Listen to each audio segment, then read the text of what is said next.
মা হওয়া এত সোজা? যেই মা সন্তানের ওপর কর্তব্য পালন করে না, শুধু নিজের ভালো থাকা বোঝে, তাকে আর যা বলুক মা বলে না।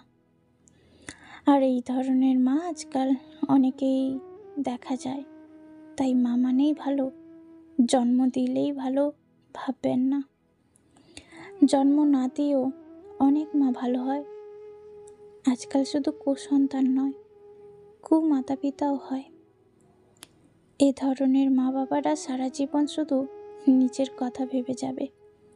শেষ বয়সে যখন সন্তানের থেকে দুর্ব্যবহার পাবে, তখন সমাজের লোকের কাছে বৃদ্ধ বাবা মাকে সন্তান দেখে না বলে সিম্পাতি নেবে। পৃথিবীর সব সন্তান খারাপ না, এরকম প্রচুর বাড়ি আছে যারা নিজের বাবা মাকে মাথায় করে রাখে, কিন্তু সেই সব বাবা মাদের কাছে তাদের সন্তান অনেক দামি, যেটা এই ধরনের বাবা মাদের কাছে নয়। এরা অল্প বয়সেও নিজের কথা ভাবে, বৃদ্ধ বয়সেও নিজের কথা ভাবে। একটা সন্তানের সব থেকে বড় শক্তি তার মা।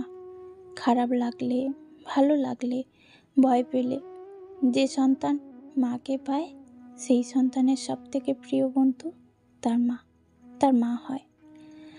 আমি নিজে একজন মা। আমার সন্তানও আমাকে তার বন্ধু ভাবে। তার আনন্দ হলে মা বলে আমাকে জড়িয়ে ধরে, ভয় পেলে আমাকে খোঁজে তার শক্তি আমি। এটাই হওয়া উচিত। জন্ম দেওয়া যতটা সহজ, মা হওয়া ততটাও সহজ নয়। একটা কথা সবসময় ভাবতে হবে, শিশুকালেও সবাই তবু আপন করে, বাট বৃদ্ধকালে কেউ সহজে আপন করতে চায় না। তাই আজ বর্তমানে যা আমরা করব, আমাদের ভবিষ্যতেও আমাদের সাথে সন্তানরা তাই করবে। কারণ সে তো এটাই শিখছে। বাবার থেকেও বেশি সময় কিন্তু সন্তান মায়ের কাছে থাকে, তাই আমরা মায়েরাই সেটা খেয়াল রাখতে হবে। নিজের জীবনের অভিজ্ঞতা থেকেই শিখেছি, তাই মায়েদের উদ্দেশ্যে বলবো, গুরুজনদের আমরা সম্মান না করলে শেষ বয়সে আমাদের সন্তানরাও আমাদের সম্মান করবে না।